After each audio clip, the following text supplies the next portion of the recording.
Hello, buddy. Welcome back to the Tin Man's Corner channel. I'm your host, Jeffrey Tin Man Taylor, and today I'm reacting to yet another Chilling Scares video for you guys. And the one I'll be reacting to now is 4 most disturbing TV hijackings in history. So, in other words, you're watching, let's say, a football game like this one's about to show, or the news, and all of a sudden, and then something else gets put in there on purpose, just so they can fill the airtime with their nonsense, basically. So without further ado, I'm going to turn these lights off, move the camera up here for you guys, and let's get this reaction on the road and in the bag. In the defense, which hadn't put up a sack in 12 quarters, finally did. Perhaps the most popular TV hijacking is the Max Headroom incident. It's likely you've seen it before. A man dressed in a suit, sunglasses, and most notably a Max Headroom mask. Max Headroom was a fictional character advertised as the first computer-generated TV presenter. He first appeared in his own movie before the character got his own TV program. Popular back in the mid-'80s, it's likely most everyone instantly recognized the mask when on November 22, 1987, a sports segment on WGN-TV was abruptly hijacked. This being what appeared on the screens of thousands. I've seen this on every other YouTube channel that talks about hijackings, and when you type in Max Headroom, this guy pops up. Man and McKinnon, 14-0 Bears. Then the defense, which hadn't put up a sack in 12 quarters, finally did.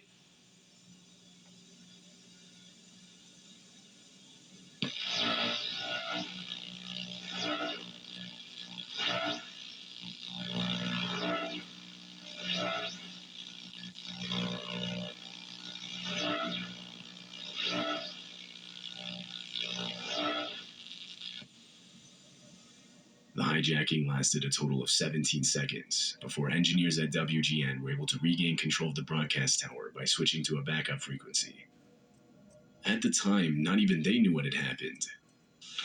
Well, if you're wondering what's happened, so am I. Actually, the computer that we have running our news from time to time took off and went wild. So what we're going to do is start over from the top with the Bears and tell you once again about the 30-10 victory they had over Detroit today out at Soldier Field. We'll show you from the top and show you again. The video itself shows the man in the Max Headroom mask swaying erratically, all while the background rotates from side to side. This is seemingly to recreate the look from the actual Max Headroom show, which features a similar background. During the hijacking, a distorted buzzing sound can be heard. Only the visuals were successfully hijacked. However, on that same day, a few hours later, a different station, WTTW, was also hijacked by the same group. And this time there was audio. You should walk often with the old ones of your tribe. That is the only way to learn. I'll get you a hot drink, miss. Don't come dry clothes. Who's a flipping word? Just worsen it. Working my food. Jesus. Yeah. That's the way.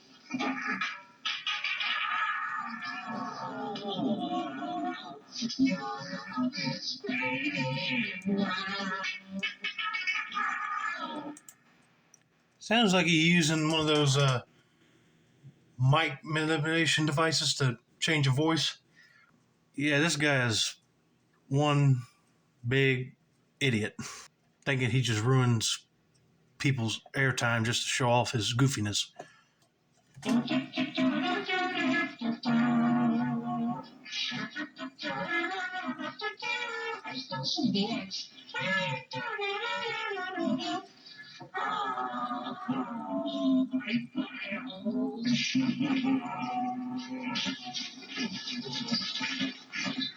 Oh, I guess they're giant masterpiece for all the greatest world newspaper nerds. They're coming to get me. This second incident lasted longer at about 90 seconds. This is because no engineers were on duty at the time, meaning no one was there to quickly switch to a backup frequency. The motive behind the interruption is unknown, as there isn't really ever one clearly established, even with audio. Many suggest the man was simply rambling on, saying any nonsense sentence that came to mind. However, others think differently. The man mentions Chuck Swirsky, who was a TV reporter employed by WGN. At one point, the man also begins humming the tune to Clutch Cargo, a cartoon that aired on WGN. He followed this with I Still See the Axe. This is possibly a reference to the last episode of Clutch Cargo aired on WGN, titled Big Axe.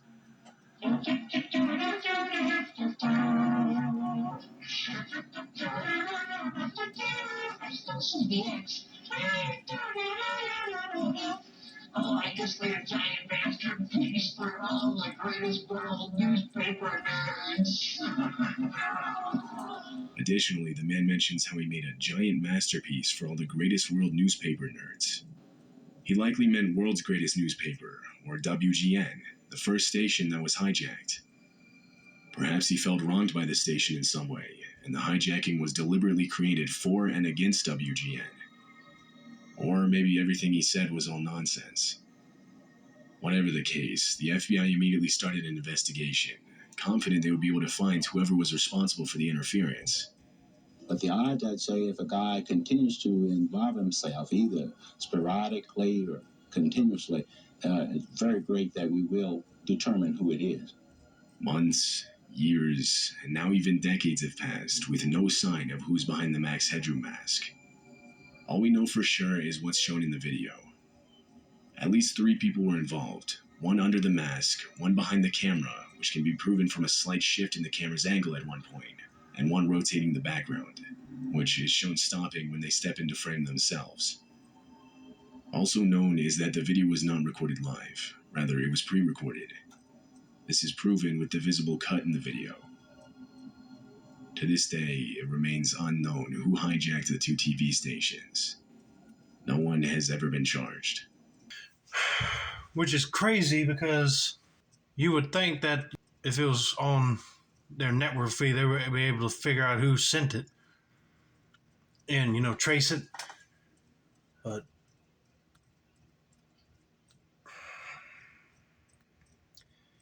I was wondering that too. Be like, is it a former employee or something that's just mad and he came back, like as a revenge plot scheme or something?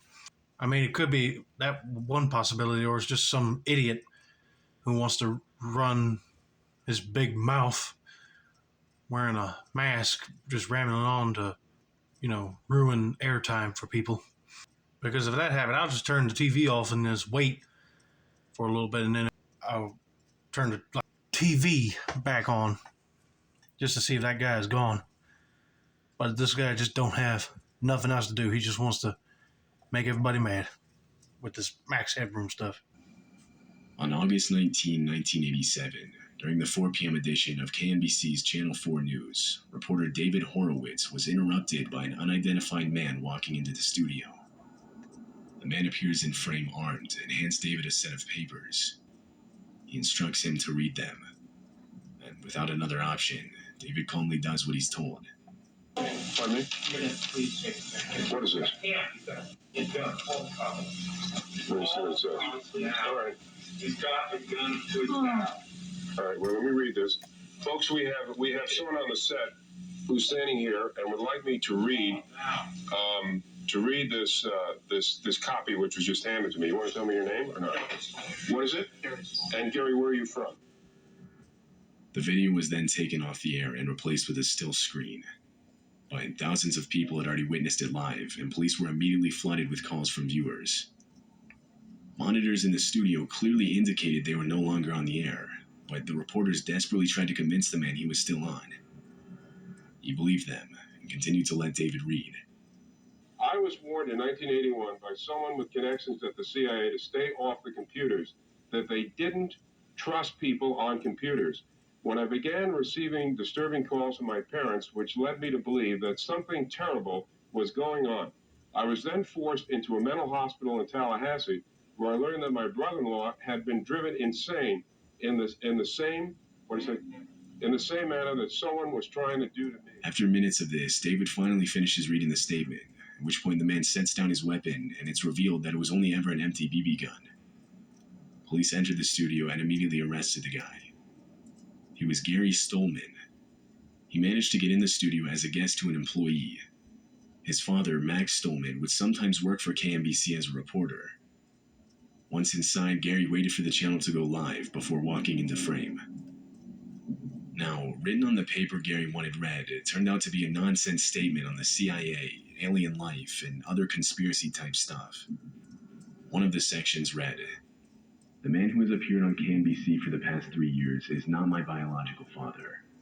He is a clone, a double created by the Central Intelligence Agency and alien forces. It is only a small part of a greater plot to overthrow the United States government and possibly the human race itself." Okay, if I was a reporter and a guy just walked in with a gun near my ribs, oh, I know my blood pressure would be spiking. I'd tell him to go seek mental health. I mean, that's what that boy really needs right there. And then come to find out it was a BB gun he was carrying, not an actual gun. Yeah, that boy was really disturbed. I mean, if them cops just came in and they think it was a real gun, they could have shot him if they wanted to, but glad he put the gun down after he read it. Gary was sent to a county jail as he awaited trial. He was found mentally ill and was arranged to get the help he needed. His father later made a statement on the incident, reading, "I do have a sick son. He has been hospitalized a number of times. I'm just thankful he wasn't shot." Yeah, I know, sir. That would be a scary thing to see your kid get shot on television. That's just a scary thought for any parent to have. Of their kid getting taken down by cops because of what they're doing. Whew. Anyway, let's get to the next story. In July of 2007, WJLA, a TV station in Washington, D.C., was abruptly interrupted from its regular programming. Everything was going as usual, when all of a sudden the screen went black, and without warning, this image appeared on viewers' TVs. Oh, heck no. A close-up, grainy, black and white photo of two human heads, one smiling, one not. Viewers watching live were confused and honestly creeped out. The image was unsettling, to say the least.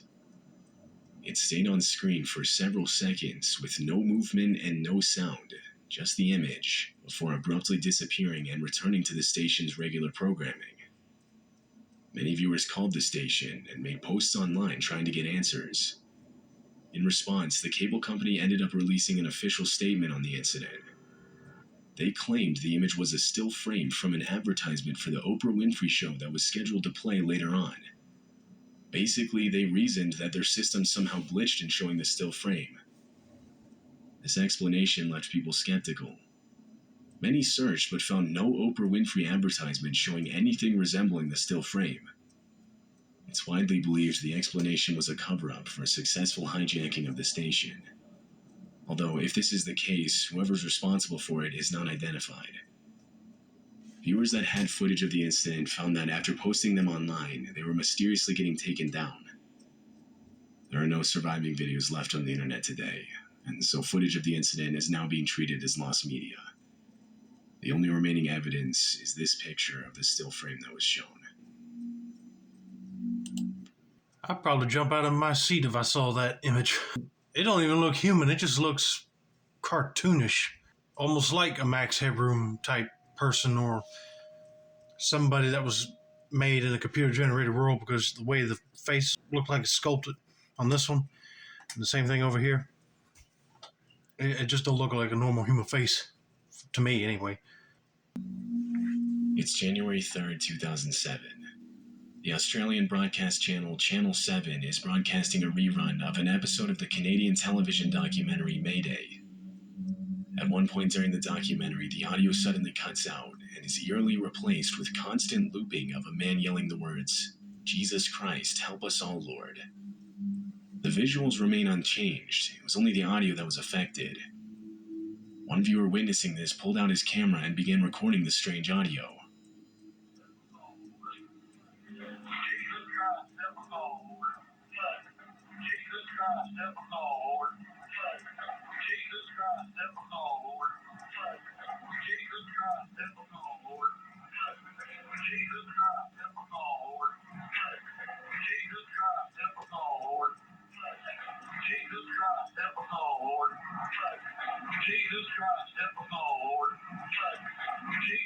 This would go on for over 5 minutes before returning back to the documentary's original sound. The viewer wrote, "I was channel surfing and heard this weird sound being repeated. It caught my attention as it was very odd, a bit creepy.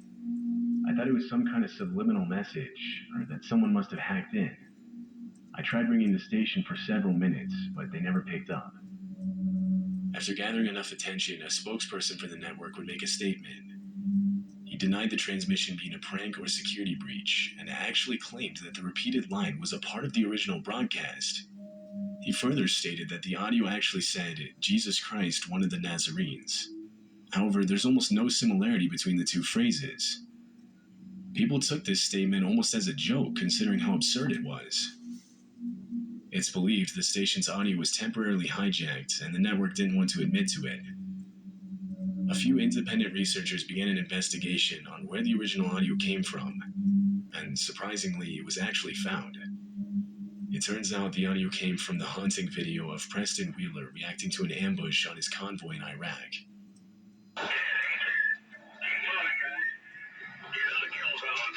Jesus Christ, help us all, Lord. This attack occurred after the convoy had made a wrong turn down a dead-end street. Though Preston was fortunate enough to make it out alive. The finding of this video seemed to raise only more questions, like the reason behind why the hijacker chose to use this audio. No further information would ever be discovered. The whole situation kind of just slowly died down with no real answers. The hijacker responsible was never identified. Yeah, that is a little bit strange. You watch a show and that starts to be playing of a loop of somebody saying, "Jesus Christ, somebody please help us out, Lord," multiple times. And yeah, that's kind of weird that somebody would just pick that and loop it onto a TV station. That just don't make no sense. I don't know why that person picked that one out of any other thing. And it's shocking that the station did not want to own up to, yeah, their station was hacked by somebody. No, they just want to keep a cover up. So I call that bull crap right there. That's going to be it for now. Don't forget to like, subscribe, turn on post notifications for more chill and scares content like this. This has been another successful installment of the Tin Man's Corner channel. I'm your host, Jeffrey Tin Man Taylor, and I said that's a wrap, and have a nice day.